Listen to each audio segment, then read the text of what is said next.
Hi అండి. అందరికీ నమస్కారం. ఈరోజు మనం తులారాశి వారి గురించి తెలుసుకుందాం. జూన్ నెలలో ఈ 3 ప్రదేశాలకు మాత్రం పొరపాటున కూడా వెళ్ళవద్దు. ఎందుకంటే ఆ 3 ప్రదేశాలకు వెళ్తే అక్కడ మీకు పెను ప్రమాదం అనేది పొంచి ఉంది. ఈ వీడియో అనేది మీ కంటపడటం నిజంగా ఆ దైవానుగ్రహం, ఆ శివానుగ్రహం అని చెప్పి ఈ వీడియోని మీరు ఏముందిరా అని చెప్పేసి కొట్టిపడేస్తే మాత్రం చాలా నష్టపోతారు. సమయం అనేది చాలా తక్కువగా ఉంది. కొన్ని విషయాలు దైవం అనేది మనకి ఏదో ఒక రూపంలో కొన్ని సంకేతాలు అనేవి తెలియజేస్తూ ఉంటారు.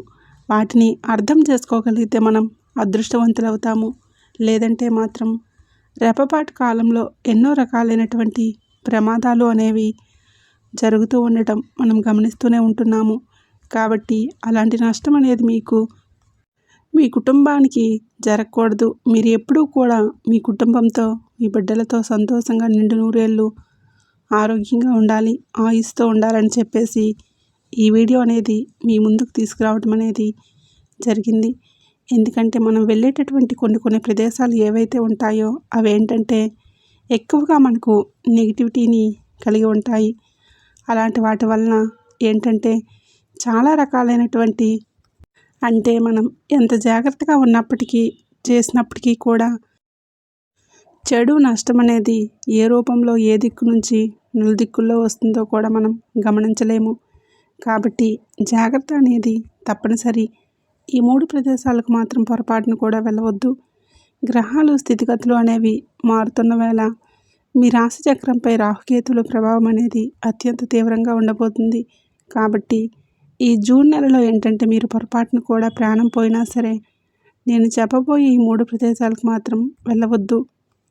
మీ కుటుంబాన్ని అలాగే మీ యొక్క జీవితాన్ని తీవ్ర ఇబ్బందుల్లోకి నెట్టే అవకాశం అనేది ఉంది. అసలు ఏ 3 ప్రదేశాలకు వెళ్ళవద్దు, అసలు ఆ 3 ప్రదేశాలు ఏంటి, మీరు అక్కడికి వెళ్తే జరిగే నష్టాలు ఏంటి, ఎలాంటి ప్రమాదం అనేది మీకు పొంచి ఉంది, ఇదంతా కూడా నేను ఈ వీడియోలో వివరంగా క్లుప్తంగా అర్థమయ్యేలా చెప్తాను. అలాగే దీంతో పాటుగా మీ రాశికి సంబంధించి కొన్ని ముఖ్యమైన విషయాలు కూడా, ముఖ్యంగా మీ జీవితం మీద ప్రభావం చూపించే అంశాలు కూడా నేను ఈ వీడియోలో చెప్తాను.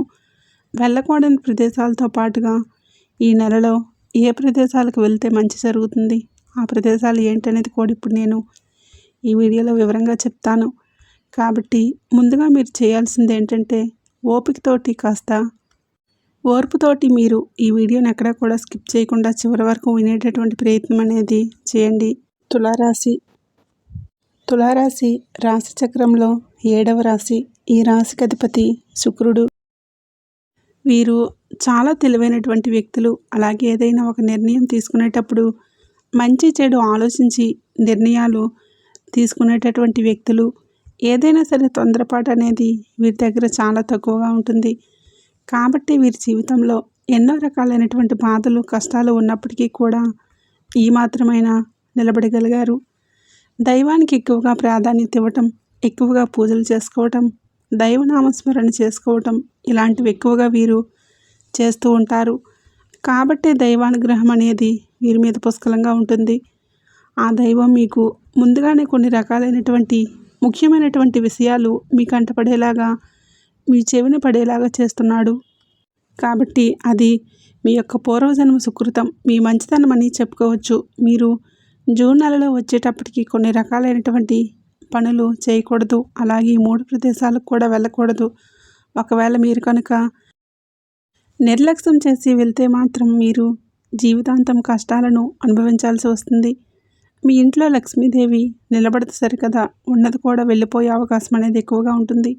దీనివల్ల పితృదోషాలు కలగడం, అలాగే మీ కులదైవం కూడా మీపై ఆగ్రహించడం వంటివి జరుగుతాయి. ఎందుకంటే జూన్ నెలలో రాహువు మరియు కేతువు తమ ఉగ్ర రూపాన్ని చూపిస్తున్నారు.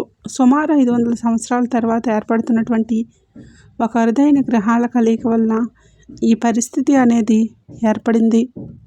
అందుకే మీరు చాలా జాగ్రత్తగా ఉండాలి. ఇప్పుడు నేను చెప్పబోయే ఈ 3 ప్రదేశాలకు వెళ్తే మాత్రం మీరు ఇప్పటివరకు చేసుకున్నటువంటి పుణ్యం, మీ యొక్క మంచి పనులన్నీ కూడా సర్వనాశనం అయిపోతాయి. మీ అదృష్టం మీకు అనేది ఎదురు తిరుగుతుంది. శని మరియు రాహు యొక్క తీవ్రమైన ప్రభావానికి మీరు గురి కావాల్సి వస్తుంది. కాబట్టి మీరు ఆలోచించి జాగ్రత్త అనేది వహించి నేను చెప్పినటువంటి ఈ 3 ప్రదేశాలకు వెళ్లకుండా ఉంటే ఈ జూన్ నెల మీ జీవితంలో అద్భుతమైన నెలగా మారిపోతుంది. అంతేకాకుండా లక్ష్మీదేవి మీ ఇంట్లో తిష్ట వేసుకొని మరీ కూర్చుంటుంది. మీరు ఏ పని మొదలుపెట్టినా కూడా అందులో విజయమే మీ సొంతమవుతుంది. ప్రతి చోట కూడా మీకు బాగా కలిసి వస్తుంది.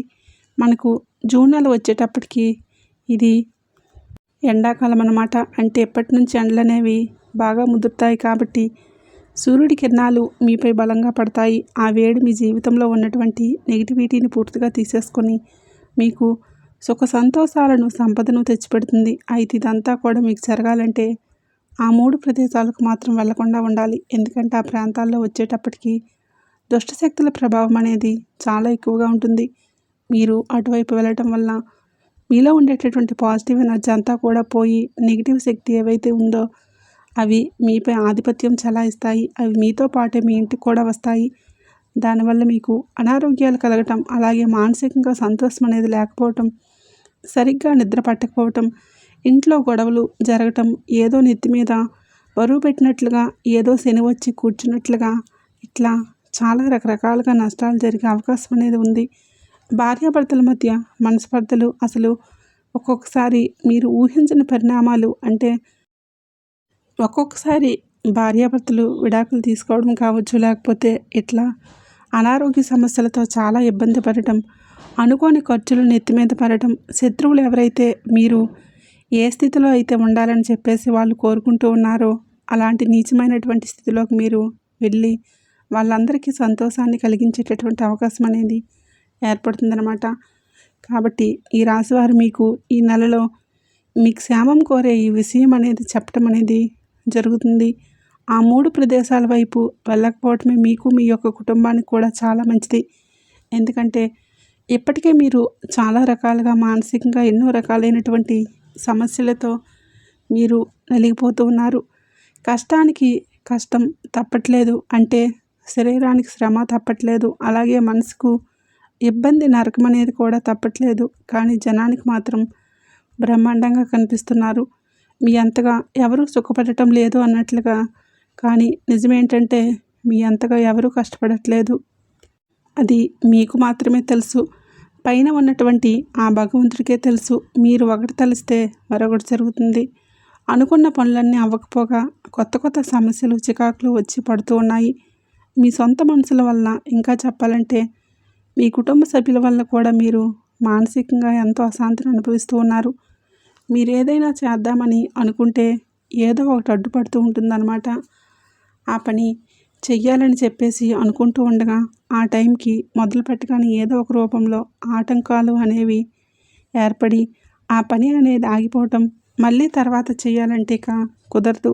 దీనికి కారణం ఏంటంటే మీపై శనిదేవుడి యొక్క వక్రదృష్టి అనేది ఏర్పడటమే. కొన్ని ప్రతికూల శక్తులు మీపై ఆధిపత్యం అనేది చెలాయిస్తున్నాయి. మీకు తెలియకుండానే మీరు వెళ్తున్నటువంటి కొన్ని ప్రదేశాల వలన మీ పుణ్యఫలం అంతా కూడా వృధా అయిపోతుంది. అందుకే ఈ మధ్య మీకు ఇంట్లో లక్ష్మీ కటాక్షం అనేది నిలబడకపోవటము, అనుకోని ఖర్చులు వచ్చి పడటం, ఇలాంటివన్నీ జరుగుతున్నాయి. అంటే డబ్బు ఏంటంటే వచ్చినట్లుగా వస్తుంది, కానీ నీటిలాగా ఖర్చు అయిపోతుంది. మీరు ఎక్కువగా ఉద్యోగాల పనుల మీద కావచ్చు, ఉద్యోగాల కన్నా కూడా వ్యాపారం చేసే పనుల మీద కావచ్చు, ఎక్కువగా మీరు ఆ ప్రదేశాల వైపు వెళ్తూ ఉంటారు, తిరుగుతూ ఉంటారనమాట. మిట్ట మధ్యాహ్నం అవ్వచ్చు, అర్ధరాత్రి కావచ్చు, ఇట్లా కొన్ని సమయాల్లో మీరు అలా వెళ్ళటం వల్ల ఏంటంటే దానివల్ల మీకు ఈ ఎఫెక్ట్ అనేది ఎక్కువగా పడుతుందన్నమాట.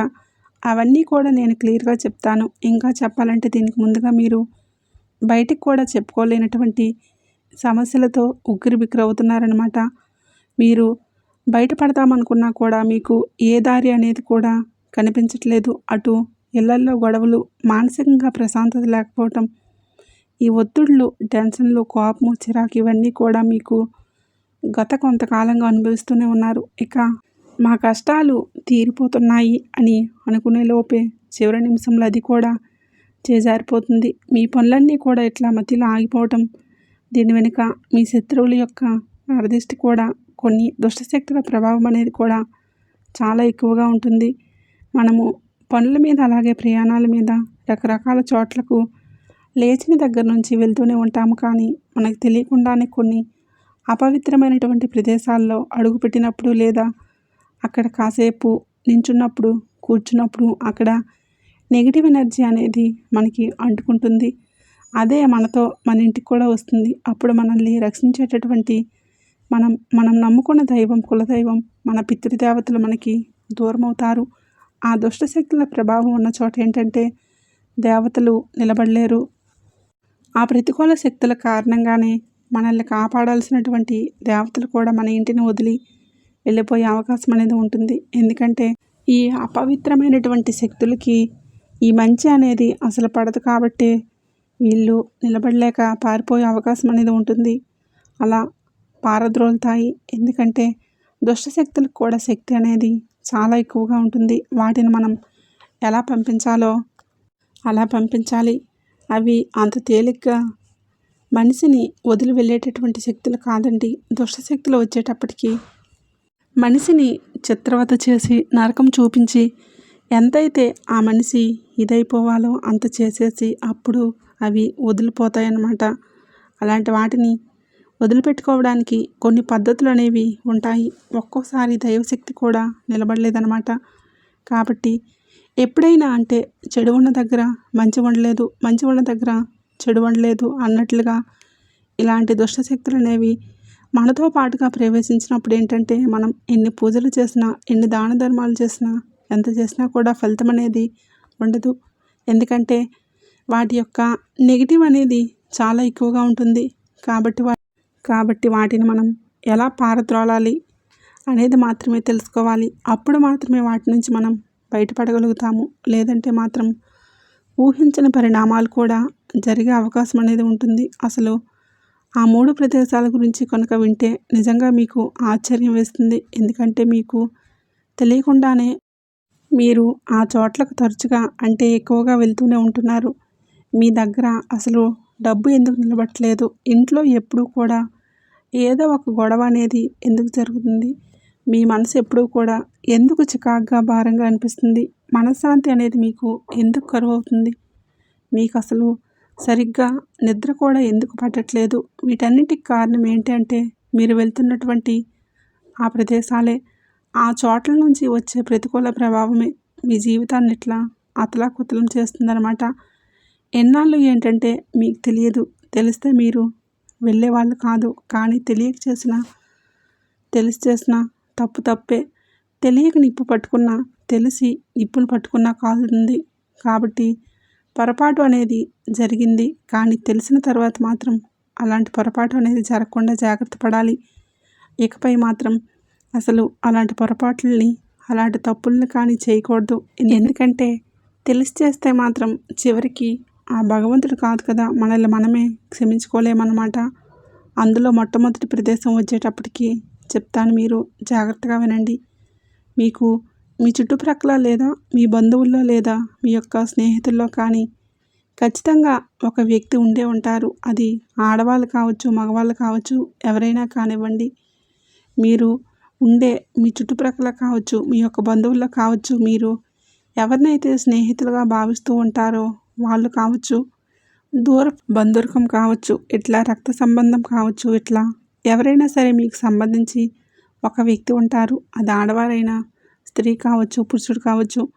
ఆ వ్యక్తి జీవితం ఎలా ఉంటుందంటే మొత్తం కూడా కష్టాలతో నిండిపోయి ఉంటుంది. అప్పులు, అనారోగ్య సమస్యలు, కుటుంబ సమస్యలు, తీరని సమస్యలు, ఎన్నో రకాలైనటువంటి మానసిక సమస్యలతో, కుటుంబ సమస్యలతో ఒక రకంగా చెప్పాలంటే భయంకరమైనటువంటి జాతకంతో కూడుకొని ఉంటారన్నమాట.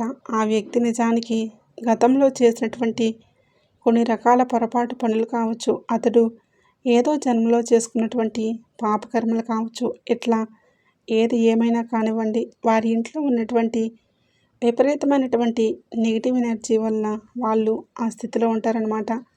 ఆ వ్యక్తి ఎవరు ఏంటనేది ఈ పాటికే మీ మనసుకు బాగా అర్థమై ఉంటుంది. ఎందుకంటే మీ చుట్టుప్రక్కల ఉన్న వాళ్ళల్లో, ఎట్లా మీకు బాగా తెలిసిన వాళ్ళల్లో విపరీతమైనటువంటి బాధలు కలిగి ఉంటారనమాట. వాళ్ళు ఎప్పుడూ కూడా మనశ్శాంతిగా ఉండరు. ఆ వ్యక్తి ఎవరో కూడా ఈ పాటికే మీకు తెలిసే ఉంటుంది. అలా మీరు తరచుగా వారిని కలవటానికి కానీ లేదా పలకరించడానికి కానీ వారి ఇంటికి మీరు తెలియకుండానే వెళ్తూ ఉంటున్నారు, లేదా కనీసం ఫోన్లో మాట్లాడే ప్రయత్నమైనా చేస్తూ ఉంటున్నారు. కానీ మీరు చేసినటువంటి పొరపాటు అదే.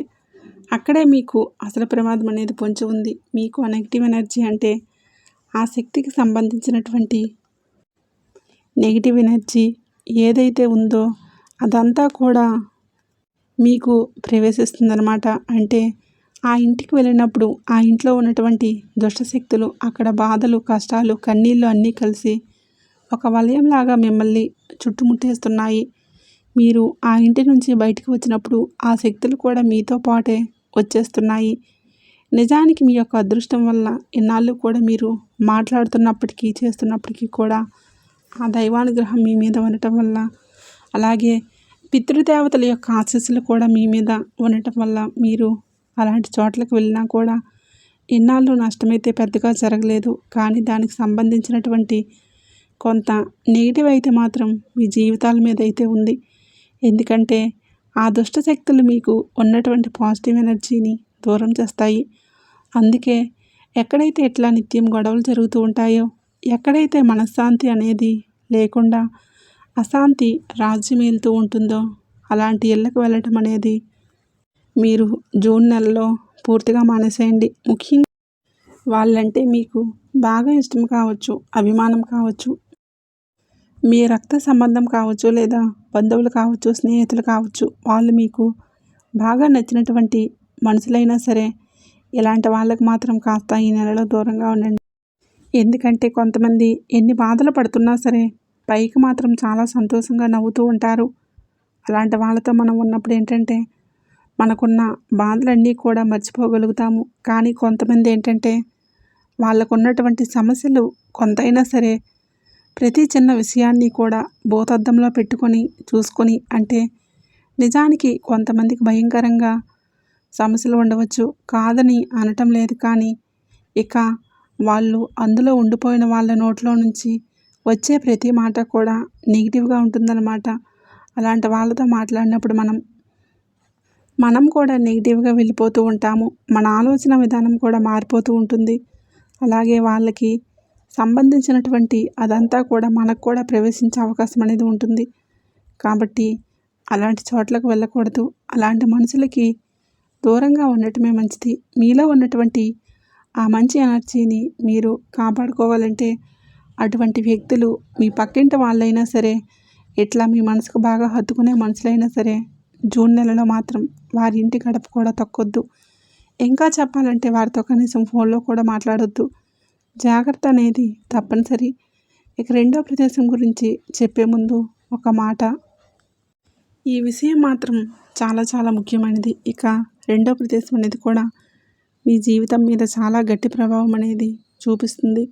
కాబట్టి దయచేసి ఈ రెండో ప్రదేశానికి కూడా వెళ్ళవద్దు. అదేంటంటే నిర్మానుష్యమైనటువంటి ప్రాంతాలకు కానీ, లేదా 4 దిక్కులు కలిసేటటువంటి రోడ్లపైకి కానీ, ఊరు చివర్లకు కానీ, ఇలా రకరకాలైనటువంటి ఈ నెగిటివ్ ప్రదేశాలు, అంటే బావులు ఉంటాయి కదా, 4 దిక్కులు కలిసే రోడ్లు, ఆ రోడ్లకు వెళ్ళకూడదని మన పెద్దవాళ్ళు మనకు చెప్తూనే ఉంటారనమాట.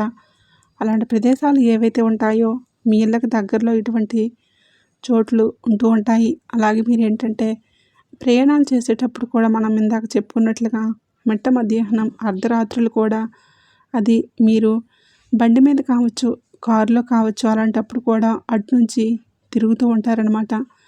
ముఖ్యంగా సూర్యాస్తమైన తర్వాత చీకటి పడ్డాక అటువైపు అలాంటి చోట్లకు పొరపాటును కూడా వెళ్ళవద్దు. అంటే మీరు అనుకుంటూ ఉంటారు, అంటే మేము అలాంటి చోట్లకు ఎందుకు వెళ్తాము, అది ఇది అని చెప్పేసి మీరు అనుకుంటూ ఉంటారు.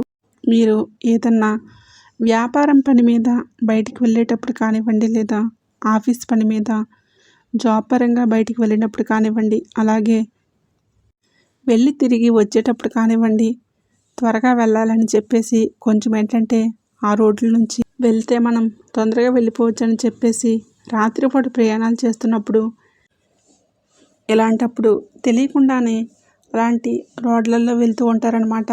కానీ జూన్ నెలలో మాత్రం రాహు కేతువుల ప్రభావం అనేది చాలా బలంగా ఉంటుంది.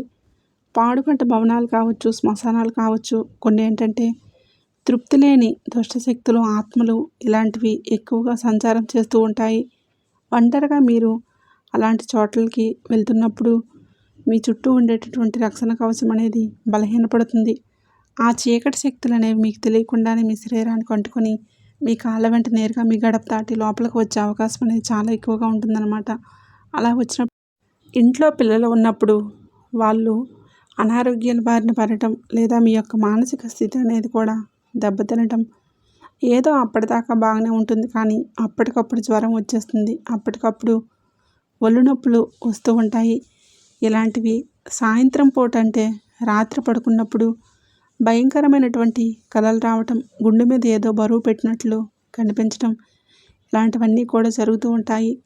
అనవసరంగా మీరు సంపాదించిన డబ్బంతా కూడా హాస్పిటల్లో ఖర్చు చేయాల్సిన పరిస్థితి అనేది వస్తుంది. కాబట్టి మీరు ఏ పనుల మీద వృత్తిరీత్యా బయటకు వెళ్ళినప్పుడైనా సరే దయచేసి అలాంటి పాడుపడ్డ ప్రదేశాలకి, ఇలా 4 దిక్కులు కలిసే రోడ్లు అటువంటి ప్రదేశాలకు మాత్రం పొరపాటును కూడా వెళ్ళకండి. వెళ్తే మాత్రం అక్కడ ఖచ్చితంగా మీ కాళ్ళ వెంటపడి అక్కడ ఉన్న దుష్టశక్తులు మీ జీవితంలోకి ప్రవేశించే అవకాశం అనేది ఉంది.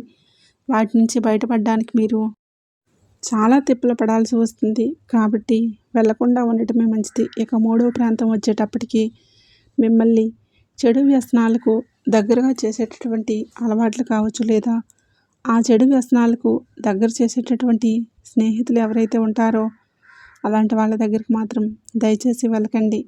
ఎందుకంటే మీకు చేతులు జోడించి మరి ఈ విషయం అనేది చెప్పడం జరుగుతుంది. అసలు రాహువుకి అత్యంత ఇష్టమైనటువంటివి ఏంటో తెలుసా? చెడు వ్యసనాలు, నాశనం, మోసం మరియు చెడు పనులు. మీరు అలాంటి వ్యక్తుల దగ్గరకు, అలాంటి చోట్లకు వెళ్ళినప్పుడు ఈ చెడ్డ స్నేహితులు ఎవరైతే ఉంటారో నమ్మకంగా మంచిగా మాట్లాడుతున్నట్లుగా ఉండి మీకు చిన్నగా కొన్ని అలవాట్లు చేస్తూ ఉంటారు. లేకపోతే మీరు వదిలేసినటువంటి అలవాట్లను మళ్ళీ వాళ్ళు అది మీరు చేసేటట్లుగా చేస్తూ ఉంటారు. మిమ్మల్ని చెడగొట్టడానికి వాళ్ళు కూడా ఆ పనులు చేసి చూపిస్తారనమాట. లేకపోతే నువ్వేం చేయొద్దు, వచ్చి మా పక్కన కూర్చో కాసేపు అని చెప్పి ఎలా అంటూ ఉంటారు. కానీ అలాంటి వాతావరణంలో కలుషితమైన వాతావరణం అన్నమాట.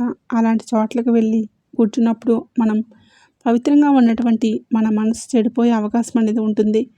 కాబట్టి దయచేసి అలాంటి స్నేహితులకు కానీ, అలాంటి చెడు చేసేటటువంటి వ్యక్తుల దగ్గరికి, అలాంటి చెడ్డ ప్రదేశాలకు కానీ మీరు వెళ్ళవద్దు. వెళ్తే మాత్రం ఖచ్చితంగా నష్టపోతారు.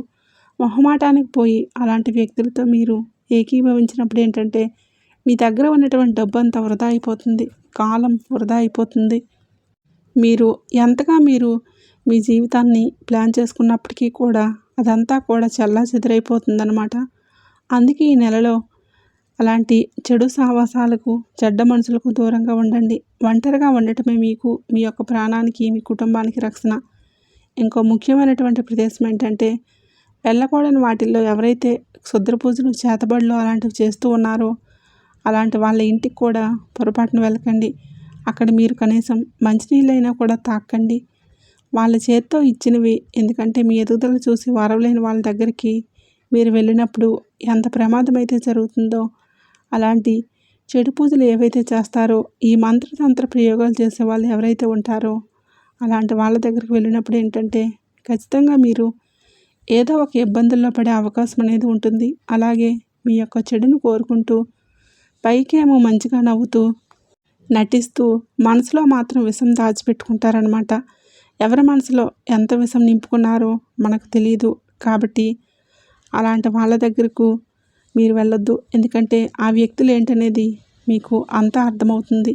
కాబట్టి మీ మనసు మీకు ఎప్పటికప్పుడు ఈ చెడు ఏదైతే ఉంటుందో అలాంటి చోట్లకు వెళ్ళొద్దు, అలాంటి వ్యక్తులతో మాట్లాడొద్దు అని చెప్పేసి మీ మనసు మీకు కొన్ని సంకేతాలు ఇస్తూనే ఉంటుంది. అది మీరు అర్థం చేసుకొని ఆగిపోవాలి. ఏముందిలే అని చెప్పేసి మీరు అనుకుంటే మాత్రం చాలా ఇబ్బందులు పడుతూ ఉంటారు. మన మీద పడి ఏడ్చే వాళ్ళు ఎవరైతే ఉంటారో అలాంటి వాళ్ళ చేతుల మీదుగా కనీసం ఒక గ్లాస్ నీళ్ళు తాగినా కూడా మీ యొక్క బుద్ధి అనేది మందగిస్తుంది, మీ ఎదుగుదల ఆగిపోతుంది. అప్పుడు మీకు గ్రహాలు ఇవ్వాల్సినటువంటి మంచి ఫలితాలను కూడా ఇవ్వలేవన్నమాట. మీ జీవితం ఏంటంటే తలకిందులైపోతుంది. కాబట్టి జూన్ నెలలో మాత్రం దయచేసి అలాంటి వాళ్ళ దగ్గరికి వెళ్ళొద్దు. పూర్తిగా దూరంగా ఉండండి. ఇక వీటితో పాటుకి ఏంటంటే మనకి ఎండలు ఎక్కువ కాబట్టి జూన్ నెలలో ప్రశాంతంగా ఉంటుందని, స్నానం చేస్తే బాగుంటుందని చెప్పేసి ఎక్కువగా నీళ్ళు ఉండేటటువంటి ప్రదేశాలకు వెళ్ళవద్దు. అదే మీరు చేసేటటువంటి అతిపెద్ద ప్రాణాంతకరమైన పొరపాటు అనేది అవుతుంది.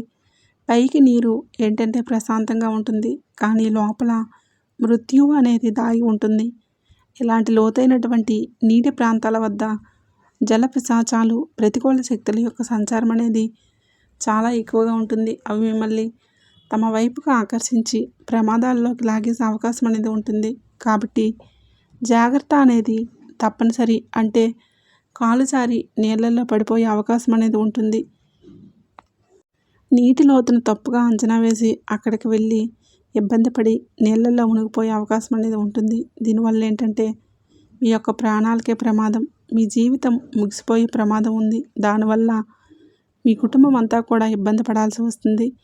ఇలాంటివి మనం ఎన్నో చూస్తూనే ఉంటున్నాము. కాబట్టి ఇలాంటి నీటి ప్రదేశాల్లోకి దిగే అలవాటు అనేది మీరు పొరపాటును కూడా చేయవద్దు. ఎందుకంటే ఒక్కసారి కనుక కాలు జారి ఏదో ఒక రూపంలో కనుక ప్రమాదం అనేది జరిగిందంటే కనీసం కేకలు వేయడానికి, అంటే పిలిచి మనల్ని ఎవరైనా సహాయం అడగడానికి కూడా సమయం అనేది ఉండదు. కాబట్టి చెరువుల్లో కానీ ఇట్లాంటి కాలువల్లో కానీ నీళ్ళు ఉన్నటువంటి ప్రదేశానికి కానీ వెళ్ళేటప్పుడు చాలా జాగ్రత్త. అసలు వెళ్ళకపోవడమే మంచిదన్నమాట. కాబట్టి మనం చెప్పుకున్నటువంటి ఈ ప్రదేశాలకు వెళ్ళొద్దు. ఇక్కడ 90% గండాలు అనేవి పొంచి ఉన్నాయి కాబట్టి జాగ్రత్త. ఇప్పుడు మనం చెప్పుకున్నటువంటి ముఖ్యమైన ప్రదేశాలు ఏవైతే ఉన్నాయో వాటికి మాత్రం మీరు ఈ జూన్ నెల చివరి దాకా కూడా పొరపాటున ఎంత అత్యవసరమైనా కూడా దయచేసి ఈ ప్రదేశాలకు వెళ్ళకండి. వెళ్తే మాత్రం మీరు మీ కుటుంబం తర్వాత ఎంత అల్లాడిపోయినా కూడా ఎలాంటి ఉపయోగం అనేది ఉండదు. కాబట్టి మీ మంచి కోసం ఇది చెప్పడం అనేది జరుగుతుంది. కాబట్టి జాగ్రత్త. మరి వెళ్ళాల్సినటువంటి ఆ ముఖ్యమైనటువంటి ప్రదేశాలు ఏంటనేది కూడా ఇప్పుడు నేను చెప్తాను. వీటికి వెళ్ళటం వల్ల ఏంటంటే మీకు అదృష్టం అనేది బాగా కలిసి వస్తుంది. ఈ ప్రదేశాలకు వెళ్ళటం వల్ల ఏంటంటే మీ అదృష్టానికి పట్టినటువంటి తుప్పు కూడా వదిలిపోయి అదృష్టానికి ఎటువంటి అడ్డంకి అనేది లేకుండా మన జీవితంలోకి ప్రవేశించి మీరు ఎప్పుడూ సంతోషంగా ఉంటారు. అందులో మొట్టమొదటిది ఏంటంటే మీరు ఏదైనా ఒక పురాతన శివాలయం దగ్గరికి వెళ్ళండి. అంటే మీకు శివారాధన అనేది బాగా కలిసి వస్తుంది. మీకు దగ్గరలో ఉన్నటువంటి మీ ఊర్లో ఉన్నటువంటి శివాలయం లేదా పురాతనమైనటువంటి శివాలయం కానివ్వండి, అలాంటి చోట్లకు వెళ్ళండి. ఎందుకంటే ఈ మండుతున్నటువంటి ఎండల్లో చల్లని పురాతన శివాలయంలోకి వెళ్ళటం వల్ల అక్కడ ప్రశాంతమైన వాతావరణంలో మీ యొక్క అడుగులతో మీరు ఆలయంలోకి ప్రవేశించినప్పుడు పూర్తి భక్తితో మీ మనసుకు చాలా ప్రశాంతంగా ఉంటుంది. అలాగే మీరు భక్తితో శివలింగానికి చెంబుడు చల్లటి నీటితో అభిషేకం అనేది చేయండి. అలాగే కొన్ని బిల్వ పత్రాలు కూడా సమర్పించండి. ఇలా చేయటం వల్ల ఆ మరుక్షణమే మీ జన్మజన్మల పాపాలు, మీకు తగిలినటువంటి శాపాలన్నీ కూడా పూర్తిగా కడిగివేయబడతాయి. రాహుకేతువులు కూడా పరమేశ్వరుడికి పరమ భక్తులైనందున వాళ్ళు కూడా వణికిపోవలసిందే. కాబట్టి మీరు శివారాధన చేయడం వల్ల దుష్టశక్తులు ఏవైతే ఉన్నాయో, ఇంకా కొన్ని రకాలైనటువంటి చెడుతో మీరు చాలా ఇబ్బంది పడుతున్నారు. అలాంటివేవి కూడా కనీసం మీ కాలి యొక్క చిటికెన గోరుని కూడా తాకలేవు. కాబట్టి చక్కగా మీరు ఇట్లా పురాతనమైనటువంటి శివాలయానికి వెళ్ళి చక్కగా శివలింగానికి బిల్వ పత్రాలతో అభిషేకం చేయండి. మీకు మంచి జరుగుతుంది. అలాగే ఏదైనా గోశాల ఉంటుంది కదా, అక్కడికి వెళ్ళి మీ యొక్క చేతులతో గోమాతకు పచ్చగడ్డి తినిపించినా లేదా చల్లటి నీటిని తాగించినా కూడా ముక్కోటి దేవతల యొక్క ఆశీస్సులు అనేవి మీ యొక్క ఖాతాలో పడతాయి. ఎందుకంటే గోమాతలో మనకు ముక్కోటి దేవతలు కొలువై ఉంటారు. కాబట్టి మీ కర్మఫలాన్ని ఇచ్చే శనిదేవుడు మీ నిస్వార్థ సేవకు ఎంతగానో సంతోషిస్తాడు. కాబట్టి మీకు ఉన్నటువంటి శని దోషాలు ఏవైతే ఉన్నాయో, అలాగే ప్రమాదాలు ఏవైతే ఉన్నాయో అవన్నీ కూడా పూర్తిగా పోతాయి. కాబట్టి గోపూజ చేసుకోండి. గోవుకు ఆహారం ఏదైనా తినిపించండి. వృద్ధులకు అనాథ శరణాలయం కానివ్వండి, ఇలా వృద్ధాశ్రమం కానివ్వండి, ఇలాంటివి ఉంటాయి కదా, అలాంటి చోట్లకు వెళ్ళి చక్కగా వారికి చల్లగా తాగడానికి ఏదైనా ఈ ఎండాకాలంలో పానీయాలు కానివ్వండి, లేదా వాళ్ళకి మంచి వస్త్రాలు కానివ్వండి, ఏదైనా బట్టలు, ఏదైనా తీపి పదార్థాలు వాళ్లకు పంచండి. ఈ ఎండల్లో చల్లటి ఐస్ క్రీమ్ లేదా పానీయాలు వాళ్ళకిస్తే ఆ పసిపిల్లల యొక్క ముఖాల్లో కనిపించేటటువంటి ఆ చిరునవ్వు అనేది మీ యొక్క జీవితాల్లో ఉన్నటువంటి కష్టాలను తొలగిస్తుంది. అలాగే వృద్ధులకు కూడా సహాయం చేయటం వల్ల వారి యొక్క ఆశీస్సులతో మీ యొక్క జాతక దోషాలన్నీ కూడా పూర్తిగా తొలగిపోతాయి. కాబట్టి ఇలాంటి ప్రదేశాలకు మీరు వెళ్ళండి. ఇక తర్వాత ప్రదేశం మీ ఇంటి కులదైవం. మనకేంటంటే ఎన్నో దేవాలయాలకు వెళ్తూ ఉంటాము, మొక్కులు మొక్కుతూ ఉంటాము, పూజలు చేస్తూ ఉంటాము, ఏదేదో చేస్తూ ఉంటాము. కానీ మన కులదైవాన్ని మాత్రం మనం మర్చిపోతూ ఉంటాము. కానీ జూన్ నెలలో మాత్రం మీరు కాస్త సమయం అనేది కేటాయించుకొని మీ కుటుంబ సభ్యులతో కలిసి మీ కులదైవాన్ని దర్శనం చేసుకోండి. ఒకవేళ ఆ కులదైవం ఉన్న గుడి ఎక్కడో చాలా దూరంలో ఉంది, మాకు కుదరదు అని చెప్పేసి మీరు అనుకుంటే కనీసం మీ ఇంట్లో ఒక మూలన పూజ గదిలో అయినా సరే చక్కగా శుభ్రం చేసుకొని వారి పేరు మీద ఒక నెయ్యి దీపం వెలిగించి ప్రత్యేకంగా పూజ చేసుకోండి. కులదేవతల యొక్క పేర్లను తలుచుకోండి. అలా కులదేవతలు ప్రసన్నమైతే ఈ ప్రపంచంలో ఏ దుష్టశక్తి, ఏ తంత్ర మంత్రాలు, ఏ గ్రహాల ప్రభావం అనేది కూడా మిమ్మల్ని ఏమీ చేయలేవు. మిమ్మల్ని, మీ కుటుంబాన్ని, మీ యొక్క వంశాన్ని కూడా చక్కగా మీ కులదైవం అనేది కాపాడుతూ వస్తుంది. మీ కుటుంబంలో ఉన్నటువంటి గొడవలన్నీ కూడా తొలగిపోయి ప్రేమానురాగాలతో సంతోషంగా ఉంటారు. అలాగే తర్వాత ప్రదేశం వచ్చేటప్పటికి ఇంట్లో లక్ష్మీదేవి యొక్క పూజ అనేది చేసుకోండి. శుక్రవారాల పూట లక్ష్మీదేవికి చక్కగా తెల్లటి పుష్పాలతో అలంకరణ చేసి ఆవు పాలతో చేసినటువంటి నైవేద్యాన్ని లేదా పాలు పొంగించి పరమాన్నాన్ని తయారు చేసి ఆ తల్లికి నైవేద్యంగా సమర్పించి నెయ్యి దీపాన్ని వెలిగించి ఆ తల్లికి పూజ చేసుకోవడం వల్ల ఆ తల్లి మీ ఇంట్లో తిష్ట వేసుకొని కూర్చుంటుంది. మీకు ఉన్నటువంటి ఆ మిగిలిన సమస్యలన్నిటితో ఆర్థిక సమస్యలు, అప్పుల సమస్యల నుంచి కూడా బయటపడగలుగుతారు. ధనం మీ చేతికి అందుతుంది. మీకు రావాల్సినటువంటి ధనం కూడా ఖచ్చితంగా వస్తుంది. వీడియో నచ్చినట్లయితే లైక్ చేయండి, షేర్ చేయండి. అలాగే మన ఛానల్ని తప్పకుండా సబ్స్క్రైబ్ చేసుకొని జై సంతోషి మాత అని కామెంట్ చేయడం మర్చిపోకండి.